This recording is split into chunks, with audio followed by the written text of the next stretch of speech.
اب وہ بہت سارے لوگوں کو مختلف قسم کے خیالات آتے ہیں، وساوس آتے ہیں، جن کی وجہ سے، جن کے چکر میں پڑھ کر ان کی ڈیلی روٹین خراب ہو جاتی ہے، اور بعض اوقات تو کفر و شرک تک کے خیالات ان کے ذہن میں آتے ہیں، تو ان کا کوئی شرعی حل تو بتائیں۔ بیٹا شریعت میں اس کا حل موجود ہے۔ جو غیر اختیاری طور پر جو وساوس آتے ہیں، خیالات آتے ہیں، شیطان دل میں ڈالتا ہے، ان کی کوئی پکڑ نہیں ہے۔ صحیح غیر اختیاری طور پر، غیر ارادی طور پر جو، صحیح ٹھیک ہے، تو ہم حدیث شریف میں دیکھتے ہیں تو ایسا واقعہ ہمیں ملتا ہے، ایسا واقعہ ہے کہ ایک صحابی نبی کریم صلی اللہ تعالی وسلم کی خدمت اقدس میں حاضر ہوئے اور عرض کیا، یا رسول اللہ، بعض اوقات میرے دل میں ایسے ایسے خیالات آتے ہیں، وساوس آتے ہیں کہ مجھے جل کر کوئلہ ہو جانا زیادہ پسند ہے بنسبت اس کے کہ میں وہ باتیں اپنی زبان پر لاؤں۔ بڑے گھبرائے ہوئے تھے صحیح اور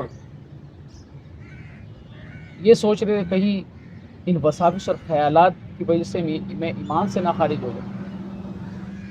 نبی علیہ الصلاۃ والسلام نے جواب میں فرمایا، ذاک صریح الایمان، یہ وساوس آنا یہ ایمان کی کھلی علامت ہے۔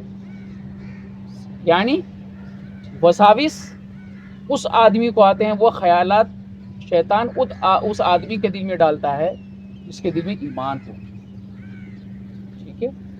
اس لیے کہ آپ صلی اللہ علیہ وسلم کیا فرمایا، ذاک صریح الایمان، یہ وساوس آنا ایمان کی کھلی علامت ہے۔ اس لیے کہ شیطان اس آدمی کے پاس وسوسے ڈالنے کے لیے جاتا ہے جس کے دل میں ایمان ہے۔ کسی اللہ والے نے اس حدیث کی بڑی اچھی تشریح فرمائی کہ بھائی دیکھو، چور اس گھر میں چوری کرنے جاتا ہے جس گھر میں کچھ مال بھی ہو، لیکن جس گھر میں کوئی مال ہی نہ ہو، چور وہاں جا کر کیا کرے گا؟ اسی طرح شیطان کو پتہ ہوتا ہے کہ اس آدمی کے دل میں ایمان ہے، اور اس کے ایمان کو خراب کرنے کے لیے شیطان اس کے پاس جاتا ہے اور اس کے دل میں وساوس ڈالتا ہے، خیالات لاتا ہے۔ تو ہمیں کیا کرنا ہے؟ ہمیں یہ کرنا ہے کہ ان چکروں میں نہ پڑیں، صحیح ان وساوس اور خیالات کی طرف اپنا دھیان نہ دیں، صحیح بلکہ اپنی جو ڈیلی روٹین ہے، معمولات زندگی، اس کو برابر جاری رکھیں، ٹھیک ہے، اس کی ٹینشن میں نہ آئے۔ اگر وہ اس چکر میں پڑ گیا، یہ وساوس آ رہی ہیں، خیالات آ رہے ہیں، تو پھر یقین جانیے وہ کہیں کا نہیں رہے گا پھر، ٹھیک ہے بیٹا۔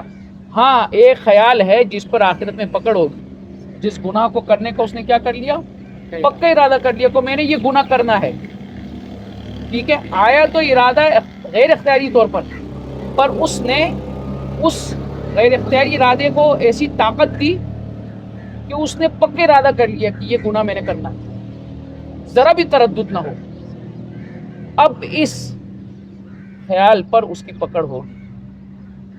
پہلے آیا ارادہ غیر اختیاری طور پر، لیکن اس کو اس نے کیا پہنچائی، طاقت پہنچائی کہ میں نے یہ گناہ کرنا ہے، اور اس میں ذرا بھی تردد نہیں۔ مثال کے طور پر کہ بھائی کل رات کو نا میں فلاں جگہ پہ جا کر چوری کروں گا، اب اس کے لیے ساری پلاننگ بنائی، اس نے سارا منصوبہ بنایا، ٹھیک ہے۔ اب چوری اسی وہ ٹائم آئی ہے چوری کا، اس کا یہ کوئی رکاوٹ آ گئی، کوئی چوری نہیں کر سکا، لیکن ارادہ تو اس نے کر لیا تھا پکا۔